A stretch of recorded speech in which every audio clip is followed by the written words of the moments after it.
So that's one of those Larsen traps for catching crows and ravens and stuff. Fortunately that was not being used for a long time, so good news.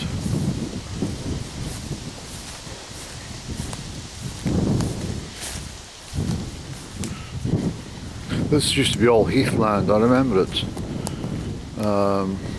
It was very marshy, and there used to be lots and lots of wildlife and loads of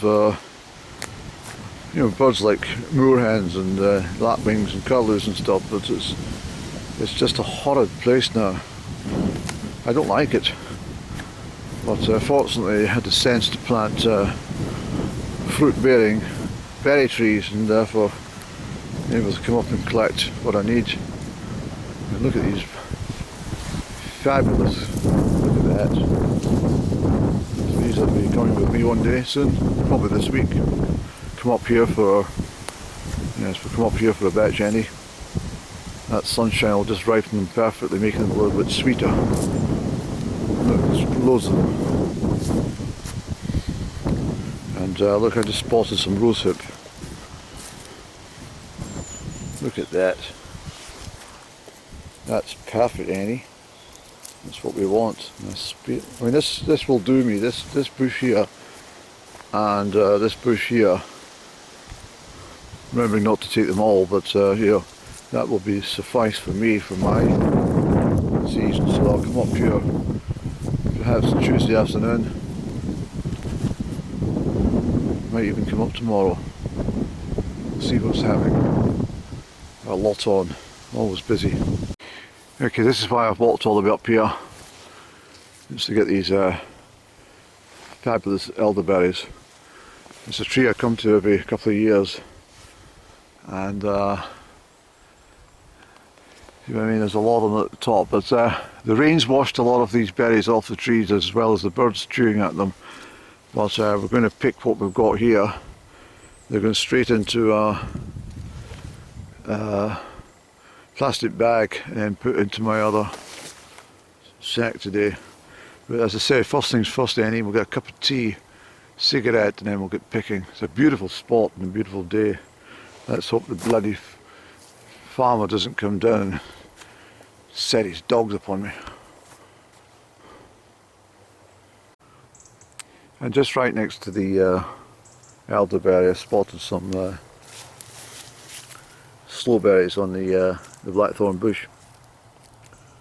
So they need a frost. They need a sharp frost to make them delicious. So I know a better source than that bush here. So I've been picking these, but there's not a huge amount on that tree, unfortunately. So what I want to do is retain these, but I'll cover them up, stop the sun getting onto them. And then what I'm going to do is concentrate on, you take what's available. And I think these rosehips are just asking to be picked. So I think what we'll do is we'll put them straight into this foraging bag of mine. And we'll make the rosehip in the next couple of days. We'll collect the berries. They're very difficult to process. Every single thing on it has got to come off. You know, all this has got to come away.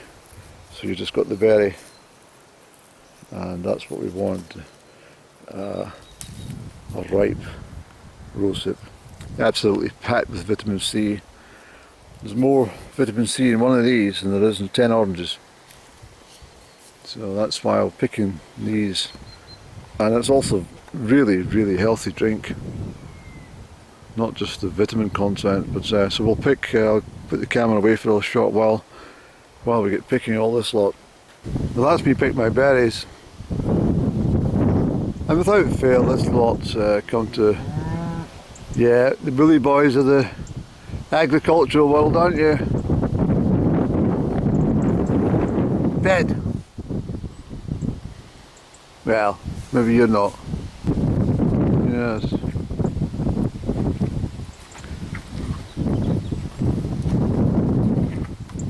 You alright? Go on then, I'll speak to you. You seem to be quite normal.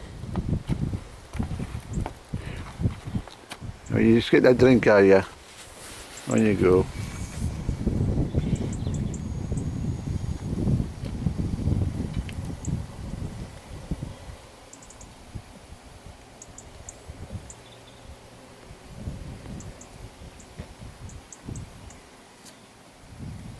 Anyway, I've picked all my rosehips that I need, so I'll weigh them up. There's a lot of work to do. I've got to take all the husks and stuff off the sides and clean them up a wee bit before I even wash them. And so I don't think I'll be cooking them off until tomorrow. Was that good? Was that good? Enjoy that.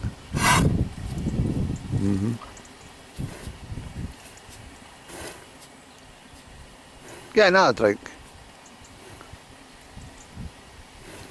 It's you around anyway.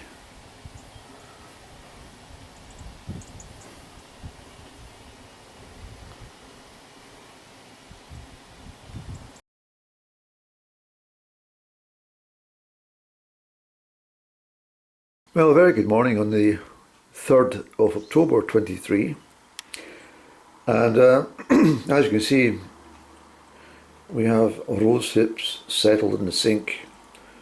These are being washed. I need to remove every single one of the husks before we process this for cooking.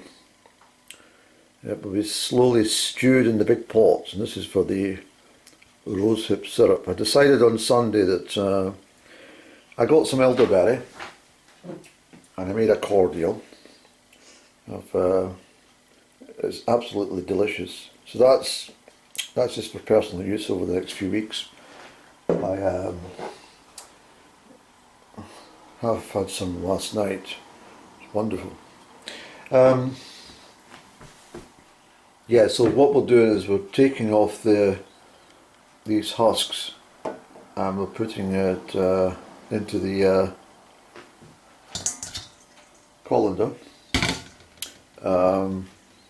Then we'll weigh these off, and then we'll work out just exactly how much, once they've been stewed off, put through the jelly bag, same process, liquid, and then we'll measure that up for the sugar content. I had a very busy day yesterday. Life's hectic at the moment actually, but I had to go and locate more preserving sugar, and unfortunately Tesco in Bertha, although I didn't go through to Bertha because I can't stand the place, they don't stock Tate and Lyle.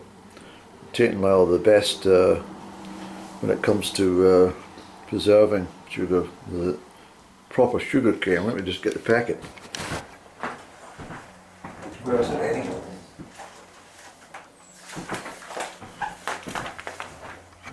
Yeah, so it's the best of the product. So, can you hear me? I had to go down to Stirling yesterday and I had to zoom down to Waitrose. So I got a good, it was good priced, very well priced actually. It's cheaper than it was even 5 years ago. Can you imagine that? It's true. But, or at least 3 years ago, yes. Anyway, what we're doing, I've been out chatting to the robin.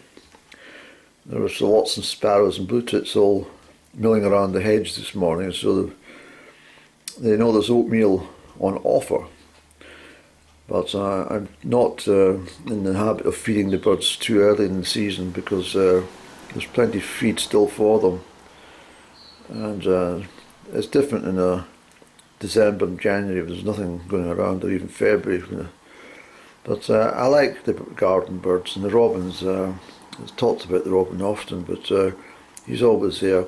Anyway, that's the husk, and that is what we want without the husk. So it's a laborious task. I just get busy doing that, and I'll come back to you later on. Okay.